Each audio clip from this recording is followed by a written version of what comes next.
పూరా local. Welcome to పూరా local. దేశవ్యాప్తంగా రైతుల ఆదాయం పెంచి ప్రజలకు పండ్లు, కూరగాయలు, పూలు అందుబాటు ధరల్లో అందించాలన్న లక్ష్యంతో కేంద్ర ప్రభుత్వం ఏకీకృత ఉద్యాన అభివృద్ధి పథకంను విస్తరించింది. ఇక 2014 నుంచి అమల్లో ఉన్న ఈ పథకానికి కొత్త మార్గదర్శకాలను జారీ చేస్తూ 10,000 కోట్ల కేటాయించింది. ఇక ఈ పథకం కింద పండ్లు, కూరగాయలు, దుంపలు, పుట్టగొడుగులు, సుగంధ ద్రవ్యాలు, పూల సాగు ప్రోత్సాహం పొందనున్నాయి. ఇక అలాగే పంట కోత అనంతరం శుద్ధి, నిల్వ, అలాగే రవాణా, మార్కెటింగ్ వరకు మౌలిక సదుపాయాలు కల్పించనున్నారు. ముఖ్యంగా తేనెటీగల పెంపకంను కూడా ఇందులో చేర్చడం ప్రత్యేకత.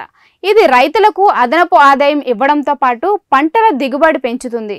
నర్సరీలు, పోలీ హౌస్లు, ఇక కోల్డ్ స్టోరేజ్లు, మైక్రో ఇరిగేషన్, పాత తోటల పునరుద్ధరణ, సేంద్రియ సాగు, రైతుల మార్కెట్ల ఏర్పాటుకు మద్దతు లభించనుంది.